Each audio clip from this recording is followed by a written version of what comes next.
இலங்கை இராணுவ படையினர் வந்து போர்க்குற்றம் புரியவில்லை. தமிழ் தேசிய இனம் சார்ந்த இசைப்பிரியா மற்றும் கிருஷாந்தி போன்றவர்களும் வந்து பாலியல் கொடுமைகளுக்கு உள்ளாக்கப்பட்டு இராணுவத்தினரால் கொல்லப்பட்டிருக்கின்றார்கள். அவர்களுக்கான நீதியும் ஒரு இனவாத கருத்துக்களை வெளிப்படுத்தக்கூடிய நபர்களில் வந்து மிக முக்கியமானவராகத்தான் இந்த முன்னாள் அமைச்சர் சரத் வீரசேகர காணப்படுகின்றார்.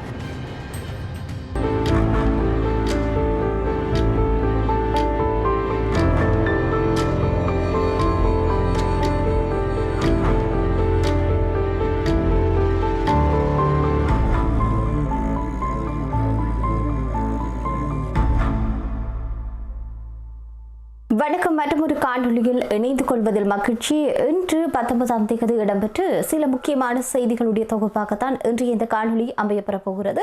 பிடியாணை பிறப்பிக்கப்பட்ட தேசபந்து தென்னக்கோன் வந்து இன்றைய தினம் தாமாக முன்வந்து சரணடைந்திருக்கின்றார். குறிப்பாக கடந்த சில நாட்களாகவே அவரை தேடுதல் முயற்சியில் வந்து காவல்துறையினர் வந்து ஈடுபட்டிருந்தார்கள். குறிப்பாக அதற்கென விசேட குழுக்கள் கூட அமைக்கப்பட்டிருந்தது. எனினும் அவர் இன்று சரணடைவதற்கு முன்னர் வந்து போலீசார் வந்து தாமாக வந்து கண்டுபிடிக்க முடியவில்லை. அதே நேரத்தில் பல்வேறுபட்ட அவர்களுடைய குடும்பத்தாரும் வந்து விசாரணைகள் வந்து மேற்கொள்ளப்பட்டிருந்தது. குறிப்பாக அவருடைய வீடும் வந்து சோதனைக்கு உட்படுத்தப்பட்டது. இதனூடாக பல்வேறுபட்ட சம்பவங்கள் வெளி தெரிய ஆரம்பித்திருக்கின்றன. அந்த ஒரு நிலையில் இன்றைய தினம் அதிகாலை வந்து தேசபந்து தென்னக்கோன் வந்து சரணடைந்த விடயம்தான் ஒரு பேசுபொருளாக மாறியிருந்ததாக இருக்கிறது. குறிப்பாக அவர் வந்து இந்த நீதிமன்றத்திலே வந்து சரணடைந்திருக்கின்றார். அதே நேரத்தில் நாளை வரை அவரை விளக்கமறியலில் வைக்கவும் நீதிமன்றம் வந்து உத்தரவு பிறப்பித்திருக்கிறது. என்னென்னு சொல்லி சொன்னால் அவர் தொடர்பான விசாரணைகள் வந்து இடம்பெற காத்திருக்கின்றது. எனவே நாளைய தினமும் அவர் வந்து நீதிமன்றத்தில் ஆயர்படுத்தப்பட்டு அவர் தொடர்பான விசாரணைகள் வந்து முன்னெடுக்கப்பட இருக்கிறது. அதே நேரத்தில் அவருடைய பிணை கோரிக்கையும் வந்து கடந்த காலங்களில் வந்து நீதிமன்றம் வந்து அதனை விசாரணைக்கு எடுத்துக்கொள்ளாமலேயே வந்து நிராகரித்திருந்தமையும் குறிப்பிடத்தக்க விடயமாக இருக்கிறது. எனவே நாளை வரை வந்து விளக்கமறியல் வைக்கவும் வந்து நீதிமன்றம் உத்தரவு பிறப்பித்திருக்கிறது. அது மட்டுமன்றி இவ்வளவு காலமும் வந்து அவர் வந்து நீதிமன்ற அழைப்பையும் அதாவது அழைப்பாணியை வந்து மீறி செயற்பட்டமை இதற்கு எதிராகவும் அவர் மீது சட்டம் பாயும் என்று சொல்லலாம். இதே நேரத்தில் பொது பாதுகாப்பு அமைச்சராக இருக்கின்ற ஆனந்த விஜயபால இன்றைய தினம் நாடாளுமன்றத்தில் ஒரு கருத்தை வந்து முன்வைத்திருக்கின்றார். அதாவது தேசபந்து தென்னக்கோன் வந்து தாமாக முன்வைந்து சரணடைந்திருக்கின்றார். அதே நேரத்தில் அவர் பல விடயங்களை வந்து நாடாளுமன்றத்தில் சொல்லியிருக்கின்றார். நேற்றைய தினம் வந்து அவருடைய தேசபந்து தென்னக்கோனுடைய வீடு வந்து சோதனைக்கு உட்படுத்தப்பட்டது. குறிப்பாக 795 மதுபான போத்தல்களும் 214 வைன் மதுபான போத்தல்களும் ஒரு கைத்துப்பாக்கியும் மற்றும் ஐபோன்கள் 2 வந்து கைப்பற்றப்பட்டதாக அவர் நாடாளுமன்றத்தில் வந்து சொல்லியிருக்கின்றார். இதே நேரத்தில் ஆனந்த விஜயபால இன்னும் ஒரு விடயத்தை சொல்லியிருக்கின்றார். இந்த கைப்பற்றப்பட்ட தொலைபேசிகளூடாக வந்து சில விடயங்கள் வந்து வெளித்தர ஆரம்பித்திருக்கிறது. அது தொடர்பான தகவல்களும் வந்து வெளிவரும் என்று சொல்லி அவர் ஆனந்த விஜயபால வந்து இன்றைய தினம் நாடாளுமன்றத்தில் சொல்லி இருக்கின்றார். இதே நேரத்தில் பார்க்கிற போது முன்னாள் அமைச்சராக இருக்கக்கூடிய சரத் வீரசேகர ஒரு விடயத்தை சொல்லி இருக்கிறார். அதாவது இந்த பட்டலந்து விவகாரமானது பேசுபொருளாக மாறி இருக்கிற அதே நேரத்தில் அவருடைய கருத்து வந்து இன்றைய தினம் வெளிவந்தது. குறிப்பாக இந்த பட்டலந்து விசாரணைகள் வந்து அதற்கான ஆணைக்குழுக்கள் உருவாக்கப்பட்டு அது விசாரிக்கப்பட்டது. இதனை போன்று தமிழ் டயஸ்போராக்கள் வந்து தங்களுடைய அந்த இனப்படுகொலை நடந்தது என்பதை விசாரிப்பதற்காக ஒரு ஆணைக்குழுவை வந்து கோரக்கூடிய சந்தர்ப்பம் இருப்பதாக சரத் வீரசேகர வந்து இன்றைய தினம் வந்து கருத்து தெரிவித்திருந்தார். இலங்கை படையினர் மேற்கொண்டு அந்த பாலியல் பலாத்காரமாக இருக்கட்டும் அல்லது யுத்த காலத்தின் போது கொன்றொழிக்கப்பட்ட விடயங்களாக இருக்கட்டும், இவ்வாறாக பல்வேறுபட்ட விடயங்கள் தொடர்பில் வந்து தமிழ் தரப்பினர் வந்து தொடர்ந்து வந்து நீதி வேண்டும் என்ற கோரிக்கைகளை வந்து எழுப்பிக் கொண்டுதான் இருக்கின்றார்கள். ஆனால் அவர்களுக்கான நீதி இன்று வரை இலங்கை அரசாங்கம் வந்து பெற்றுக் கொடுக்கவில்லை. இதே நேரத்தில் சர்வதேச சமூகத்திடம் வந்து அவர்கள் தங்களுக்கான நீதியை வந்து கேட்டுக்கொண்டிருக்கின்றார்கள். இந்த ஒரு நிலையில வந்து சரத் வீரசேகர இந்த பட்டலந்து விவகாரத்தில் வந்து இவர்கள் வந்து இவ்வாறாக இந்த தங்களுடைய விவகாரத்திலே வந்து கேட்கக்கூடியதாக ஒரு சூழ்நிலை வந்து உருவாகி இருப்பதாக சொல்லி இருக்கின்றார். குறிப்பாக தெரியும் சரத் வீரசேகர எவ்வாறான இனவாத கருத்துக்களை பரப்பக்கூடிய ஒரு நபர்னு சொல்லி அதே போன்றுதான் இந்த ஒரு விவகாரத்திலும் அவருடைய கருத்து வந்து அமைய பெற்றிருக்கிறது. அதே நேரத்தில் இந்த இராணுவத்தினர் செய்த குற்றச்சாட்டுகளை முற்றாக நிராகரித்த ரீதியில தான் அவருடைய கருத்து வந்து அமைய பெற்றிருக்கிறது. அதாவது இலங்கை இராணுவம் வந்து போர்க்குற்றம் செய்யவில்லை என்று சொல்லித்தான் அவருடைய கருத்து அமைய பெற்றிருக்கிறது. இருக்கிறது. மேலும் பல விடயங்களில் அவர் சொல்லியிருக்கிறார். அது தொடர்பாக பார்க்கிற போது இந்த பரணக்கம குழுவிலிருந்தே சர்வதேச நிபுணர்களும் வந்து இந்த இலங்கை படையினர் வந்து போர்க்குற்றம் புரிந்தார்கள் என்ற விடயத்தை வந்து சொல்கின்றார்கள். எனவே இனப்படுகொலையும் நிகழ்த்தவில்லை, உலகிலேயே பெருமளவு பணிய கைதிகளை மீட்டு போரை முடித்த இராணுவம் தான் எமது நாட்டில் உள்ளது என்று சொல்லி அவருடைய கருத்து அமைய பெற்றிருக்கிறது. இதே நேரத்தில் அவர் என்ன ஒரு விடயத்தை சொல்கின்றார், இந்த போர்க்குற்றம் மற்றும் இனப்படுகொலை தொடர்பில் வந்து நமக்குள்ள குற்றச்சாட்டுகள் வந்து அது வந்து போலியானவி என்று சொல்லியும் அவர் சொல்லியிருக்கின்றார். எனவே இலங்கை இராணுவ படையினர் வந்து போர்க்குற்றம் புரியவில்லை என்ற ரீதியில தான் அவருடைய கருத்து அமையப்பட்டிருக்கிறது. அவர் இன்று மட்டுமல்ல கடந்த காலங்களிலும் இவ்வாறான கருத்துக்களை தான் வெளிப்படுத்தி வந்திருக்கின்றார். ஒரு இனவாத கருத்துக்களை வெளிப்படுத்தக்கூடிய நபர்களில் வந்து மிக முக்கியமானவராக தான் இந்த முன்னாள் அமைச்சர் சரத் வீரசேகர காணப்படுகின்றார். எனவே இராணுவத்தினர் வந்து குற்றமிழைத்ததாக சொல்வதற்கு இந்த பட்டலந்து அறிக்கையும் வந்து காண்பிக்க கூடும் என்று சொல்லியிருக்கின்றார். மேலும் வந்து இந்த பட்டலந்து அறிக்கை வெளியானதனூடாக வடக்கிலும் வந்து இனப்படுகொலை நடந்தது என கூறி அதற்கான விசாரணை குழுக்களை வந்து கோரலாம் என்று சொல்லி, குறிப்பாக இந்த தமிழ் டயஸ்போராக்கள் வந்து இதனை வந்து கூறலாம். அது மட்டுமன்றி ஜெனீவா மாநாட்டிலையும் வந்து இந்த பட்டலந்து அறிக்கை வந்து எதிரொலிக்கும் என்று சொல்லித்தான் சரத் வீரசேகர வந்து கருத்தை வந்து வெளிப்படுத்தி இருக்கின்றார். இதே நேரத்தில் இந்த பட்டலந்து விவகாரம் தொடர்பில் வந்து நாடாளுமன்ற உறுப்பினராக இருக்கக்கூடிய சிவஞானம் ஸ்ரீதரன் வந்து கருத்துக்களை வந்து வெளிப்படுத்தி இருந்தார். அவருடைய கருத்து மிக முக்கியமாக இருந்தது. குறிப்பாக அவர் பல விடயங்களை சொல்லி இருக்கின்றார். அதாவது இந்த பட்டலந்து என்பது 1988 தொடக்கம் 89 கால பகுதியில் வந்து இந்த நாட்டில் இருந்து ஜேவிபி போராளிகளை கைது செய்வதற்காக பயன்படுத்தப்பட்ட ஒரு விடயம்தான்.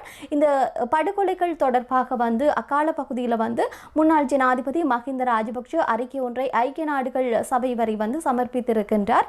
ஆனால் இப்பொழுது அதற்கான தீர்வுகள் வந்து எட்டப்படவில்லை என்று சொல்லி ஸ்ரீதரன் வந்து சொல்லியிருக்கின்றார். சந்திரிகா காலத்திலையும் வந்து இது கண்டுகொள்ளப்படாத நிலைதான் தற்போது வந்து கவனத்தில் எடுத்துக்கொள்ளப்பட்டு இருக்கிறது. மேலும் ஒரு விடயத்தை அவர் வந்து மிக முக்கியமாக சொல்கின்றார். அதாவது கதிர்காமத்து அழகி மனம்பேரி இராணுவத்தினரால் வந்து அவருடைய ஆடைகள் களையப்பட்டு படுகொலை செய்யப்பட்டிருக்கின்றார். இது உலக வரலாற்றில் மிக கேவலமான ஒரு பதிவாக இருந்தது. எனவே இவ்வாறான நிலையில் அதற்கு நீதி வேண்டி பல காலமாக ஒரு கோரிக்கைகள் வந்து முன்வைக்கப்பட்டிருக்கிறது. அதே போல தமிழ் தேசிய இனம் சார்ந்த இசைப்பிரியா மற்றும் கிருஷாந்தி போன்றவர்களும் வந்து பாலியல் கொடுமைகளுக்கு உள்ளாக்கப்பட்டு இராணுவத்தினரால் கொல்லப்பட்டிருக்கின்றார்கள். அவர்களுக்கான நீதியும் இந்த அரசாங்கத்தினூடாக பெற்றுக் கொடுக்க வேண்டும் என்ற கோரிக்கையை தான் இன்றைய தினம் வந்து நாடாளுமன்ற உறுப்பினர் சிவஞானம் ஸ்ரீதரன் வந்து கேட்டிருக்கின்றார். இது உண்மையிலே வந்து அவருடைய அந்த கருத்தை வந்து நிச்சயமாக எவ்வளவு தூரத்திற்கு செயல்படுத்தப்படும் என்று சொல்லி தெரியாது. ஆனாலும் தமிழ் மக்கள் பல்வேறுபட்ட கோரிக்கைகளை முன்வைக்கப்படுகின்ற போதும் தொடர்ந்து வரக்கூடிய அரசாங்கங்கள் அதை நிராகரிக்கின்ற தன்மையிலே தான் காணப்படுகிறது. ஆனால் இந்த பட்டலந்து விவகாரத்தினூடாக பல செயற்றிட்டங்கள் முன்னெடுக்கப்படுகிறது. அது எவ்வாறு முன்னெடுக்கப்படுகிறதோ அதே போன்று தமிழின பிரச்சனைகளுக்கான விடயங்களும் யுத்த காலத்தின் போது இராணுவத்தினால் மேற்கொள்ளப்பட்டு அநீதிகளுக்கு எதிராகவும் தீர விசாரணைகள் மேற்கொள்ளப்பட்டு அவர்களுக்கான நீதி வந்து பெற்றுக் கொடுக்க வேண்டும் என்பது குறிப்பாக தமிழ் மக்களுடைய கோரிக்கைகளாக இருக்கிறது. இவ்வாறான விடயங்களில் மேலும் பல செய்திகளை வந்து இலங்கையில் இன்றைய தினம் காணக்கூடியதாக இருக்கிறது.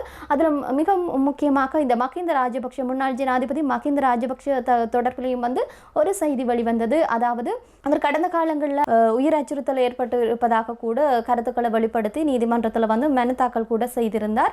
அந்த ஒரு விடயம் தான் தற்போது மீண்டும் செய்தியாக வெளியாகி இருந்தது. குறிப்பாக மஹிந்த ராஜபக்ஷவினுடைய பாதுகாப்பு படையினர் வந்து 60 குறைத்து கொள்ளப்பட்டிருக்கின்றார்கள். இந்த புதிய அரசாங்கத்தினூடாக இந்த ஒரு விடயத்திற்கு எதிர்ப்பு தெரிவித்துத்தான் தனக்கு உயிர் அச்சுறுத்தல் இருப்பதாக கூறித்தான் மனுவை வந்து 6ஆம் தேதி சமர்ப்பித்திருந்தார். அந்த மனு மீதான விசாரணை வந்து இன்றைய தினம் இடம்பெற்றது.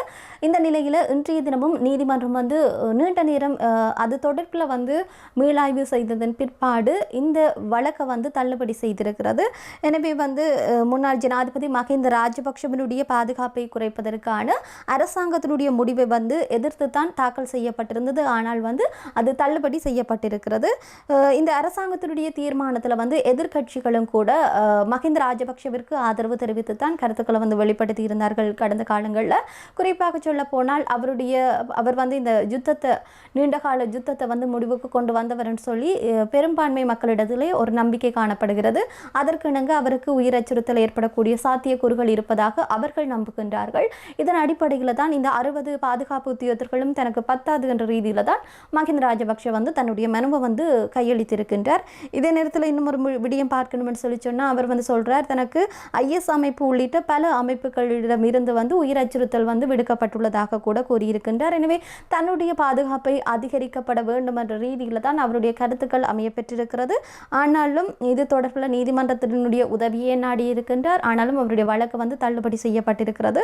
இதே நேரத்தில் மேலும் பல செய்திகளை இன்றைய தினம் வந்து அவதானிக்கக்கூடியதாக இருக்கின்றது. குறிப்பாக கனேமுல்ல சஞ்சீவ கொலை தொடர்பில் வந்து மிக முக்கியமான ஒரு விடயம் வந்து சிங்கள ஊடகத்தில் வந்து வெளியாகி இருக்கிறது. அதாவது இந்த கொலைக்கு பின்னணியில் இருந்தவர்கள் யார் என்ற தகவலை வந்து அவர்கள் வந்து செய்திகளில் வந்து குறிப்பிட்டிருக்கின்றார்கள். இது ஒரு மிக முக்கியமான இன்றைய நாளில் பேசப்பட்ட விடயமாக இருக்கிறது. அதாவது கனேமுல்ல சஞ்சீவ கொலை தொடர்பில் வந்து முக்கியமான மூளையாக செயல்பட்டவர் என்று சொல்லப்படுகின்ற இசார செவ்வந்தி இதுவரையில் வந்து கண்டுபிடிக்கப்படவில்லை. அதே நேரத்தில் இந்த கொலை வந்து இடம்பெற்றதற்கு பின்னால் இருக்கக்கூடிய நபர் தொடர்பிலையும் தான் இன்றைய தினம் வந்து ஒரு தகவலானது சிங்கள ஊடகத்தில் வந்து வெளிப்பட்டிருக்கிறது. குறிப்பாக கனேமுல்ல சஞ்சீவ நீதிமன்றத்திற்கு அழைத்து வரப்பட்ட போது வந்து இந்த பாதுகாப்பு அழைத்து சிறைச்சாலை அதிகாரிகள் வந்து அவர்களும் மற்றும் 12 சிறப்பு அதிரடிப்படை அதிகாரிகளுடைய கையடக்க தொலைபேசிகள் வந்து விசாரணைகளுக்காக எடுத்துக்கொள்ளப்பட்டிருக்கிறது. இதன் ஊடாக பல உண்மைகள் வெளித்தெரிய ஆரம்பமாகும் என்று சொல்லப்படுகிறது. இதே நேரத்தில் அவர்கள் சம்பந்தப்பட்ட அந்த அதிகாரிகள் சம்பந்தப்பட்ட வங்கி கணக்குகளும் அவர்களுடைய சொத்துக்கள் குறித்தும் விசாரணைகள் இடம்பெற்று வருவதாக கூறப்படுகிறது. மேலும் இந்த சுட்டு கொலை செய்யப்பட்டுள்ள நாளில் வந்து அவர் வந்து புதுக்கடை நீதிமன்றத்தினுடைய 9ஆம் எண் மண்டபத்திற்கு தான் அழைத்து செல்லப்பட்டிருக்கின்றார். அதே நேரத்தில் பின்னர் வந்து 2ஆம் எண் மண்டபத்திற்கு வந்து அழைத்து செல்ல திட்டமிடப்பட்டது. ஆனாலும் அவர் அந்த மண்டபத்திற்கு வந்து அழைத்து செல்லப்படவில்லை. 5ஆம் எண்ணிற்கு தான் அழைத்து சென்றிருக்கிறார்கள். ஏனவர்கள் இந்த விடயத்தில் வந்து திடீரென மாற்றினார்கள். இதற்கு பின்னால் இவர்களுடைய அறிவுறுத்தல்கள் இடம்பெற்றிருக்குமா, இவர்களுக்கு சம்பந்தப்பட்டிருப்பார்களா என்ற ரீதியில் தான் விசாரணைகளும் மேற்கொள்ளப்பட்டு கைதுகளும் இடம்பெற்றிருக்கிறது. இதன் அடிப்படையில் சிங்கள ஊடகமும் இந்த தகவலை வெளிப்படுத்தி இருக்கின்றார்கள். அதாவது சிறைச்சாலை அதிகாரிகளும் அங்கு வந்திருக்கின்ற கூடிய அதிகாரிகளும் வந்து இந்த ஒரு அவர்களுடைய அறிவுறுத்தல்களின் அடிப்படையில் தான் இந்த ஒரு கொலை சம்பவம் இடம்பெற்றிருப்பதாக சொல்லப்படுகிறது என்ற ரீதியில் அவர்களுடைய கருத்துக்கள் வந்து அமைய பெற்றிருந்தன அந்த ஊடகத்தில். எனவே இந்த கொலை சம்பவத்துடன் தொடர்புடைய காவல்துறையினராக இருக்கட்டும், முப்படையினராக இருக்கட்டும், சிறைச்சாலை அதிகாரிகளாகட்டும் விரைவில் கைது செய்யப்படுவார்கள் என்ற ரீதியில் காவல்துறையும் வந்து தகவலை வந்து வெளிப்படுத்தி இருக்கிறது. எவ்வாறான விடயங்கள் இடம்பெற காத்திருக்கிறது என்பது தொடர்பில் வந்து பொறுத்திருந்து தான் பார்க்க வேண்டும். மற்றும் வந்து இன்றைய தினம் வந்து மிக முக்கியமாக இந்த உள்ளூராட்சி மன்ற தேர்தல் தொடர்பில் வந்து பல விடயங்கள் வந்து செய்திகளாக வெளிவந்து கொண்டிருக்கிறது. வேட்புமனு தாக்கல் தொடர்பிலையும் வந்து வெளிவந்தது. அதே நேரத்தில் மிக முக்கியமாக இந்த மாத்தறை மாவட்டத்தில் வந்து ஒரு உள்ளூராட்சி மன்ற தேர்தலில் வந்து போட்டியிடுவதற்கு மாயா பெனெட்ஷா என்ற ஜெர்மன் நாட்டு பெண் வந்து வேட்பாளராக கட்டப்பணத்தை வந்து செலுத்தி இருக்கின்றார். இதே நேரத்தில் அந்த பெண் வந்து இலங்கை குடியுரிமை பெற்றுக்கொண்ட பெண்ணாக இருப்பதனால அவ உள்ளூராட்சி மன்ற தேர்தலில் வேட்பாளராக களமிறங்கி இருக்கின்றார். மேலும் வந்து அவர் வந்து சுயேட்சை குழுவாகத்தான் களமிறங்கி இருக்கின்றார். மேலும் அவர் இலங்கையில் மாற்றங்களை கொண்டு வரக்கூடிய நபராக தான் இருப்பேன் சொல்லித்தான் அவர் வந்து இந்த தேர்தலில் களமிறங்குவதாக கூட வேட்பாளர் பதிவை மேற்கொண்டதன் பிற்பாடு வந்து ஊடகங்களுக்கு கருத்து தெரிவிக்கின்ற போது அவர் இந்த விடயத்தை வந்து சொல்லியிருக்கின்றார். இதே நேரத்தில் இன்னும் ஒரு மிக முக்கியமான விடயமும் இன்றைய நாளில் பதிவாகி இருந்தது. அதாவது இந்த நிவாரணம் கிடைக்க போகிறது என்ற ரீதியில் ஒரு தகவல் ஒன்று வெளியாகி இருந்தது. பண்டிகை காலத்தை முன்னிட்டு தான் இந்த ஒரு திட்டத்தை வந்து அரசாங்கம் வந்து முன்னெடுக்க இருக்கிறது என்று சொல்லப்படுகிறது. இதற்காக 1500 பில்லியன் ரூபாய் வந்து நிதி வந்து ஒதுக்கப்பட்டுள்ளதாக கூறப்படுகிறது. அதிலும் குறிப்பாக சதோச நிறுவனத்தில் தான் இந்த ஒரு விடயத்தை நாங்கள் அதாவது பொருட்களை வந்து வாங்கக்கூடியதாக இருக்கும். அது 5000 ரூபாய் பொருட்களுக்கான பொருட்கள் சொல்லி சொன்னால் அது 2500 ரூபாவிற்கு பெற்றுக்கொள்ளக்கூடியதாக இருக்கும் என்று சொல்லப்படுகின்றது. எனவே பண்டிகை காலத்தை முன்னிட்டு இது ஒரு விடயம் பொதுமக்களுக்கு வந்து நன்மை தரக்கூடிய ஒரு விடயமாக இருக்கிறது. இதே நேரத்தில் இன்னும் ஒரு விடயம் வந்து சொல்லப்படுகிறது. அதாவது ஜப்பானில் இருந்து இறக்குமதி செய்யப்படக்கூடிய 400 வாகனங்களை வந்து இறக்குமதி செய்ய முடியாத நிலை வந்து காணப்படுவதாக வாகன இறக்குமதியாளர்கள் சங்கம் வந்து தெரிவித்திருக்கிறது. மேலும் பல விடயங்கள் இந்த ஒரு விடயத்தினூடாக தெரிய வந்திருக்கிறது. அதாவது ஒரு நிறுவனம் வந்து ஒரு கப்பலில் வந்து இறக்குமதி செய்யப்படுகின்ற அனைத்து வாகனங்களுக்கும் வந்து தர ஆய்வு வந்து அறிக்கைகளை வழங்கியுள்ளது. எனவே வெளியிடப்பட்ட வர்த்தமானி அறிவித்தலின்படி பார்க்கிற போது இந்த தர சோதனை அறிக்கைகளை பெறக்கூடிய பரிந்துரைக்கப்பட்ட நிறுவனங்களில் அந்த நிறுவனம் வந்து இல்லை என்று சொல்லப்படுகிறது. இதுதான் ஜப்பானில் இருந்து 400 வாகனங்களை வந்து இறக்குமதி செய்வதில் வந்து பிரச்சனை ஏற்பட்டிருப்பதாக வந்து சொல்லப்படுகிறது. இதே நேரத்தில் பட்டதாரிகளுக்கான வேலைவாய்ப்பினை பெற்றுக் கொடுக்கப்படும் என்ற ரீதியில் பிரதமர் ஹரணி அமரசூரிய இன்றைய தினம் நாடாளுமன்றத்தில் கருத்து தெரிவித்திருக்கின்றார். அதுவும் இன்றைய நாளில் முக்கியமான விடயமாக பார்க்கப்பட்டது. என்னன்னு சொல்லி சொன்னால் பட்டதாரிகள் தொடர்பில் போராட்டங்கள் வந்து முன்னெடுக்கப்பட்டு வருகின்றன. இதன் அடிப்படையில் இவருடைய கருத்து முக்கியத்துவம் வாய்ந்ததாக அமைந்தது. குறிப்பாக 25,000 ஆசிரியர் வெற்றிடங்கள் வந்து நிரப்புவதற்கு அந்த வெற்றிடங்கள் வந்து நிலவுவதாகவும் இது ஏப்ரல் மாதம் அளவில் வந்து நீதிமன்ற தீர்ப்பு ஒன்று இருக்கிறது. அந்த தீர்ப்பு வந்து கிடைத்ததும் பட்டதாரிகளுக்கான நியமனங்கள் வந்து வழங்கக்கூடியதாக இருக்குமென்னு சொல்லித்தான் பிரதமர் ஹரணி அமரசூரிய வந்து தெரிவித்திருக்கின்றார்.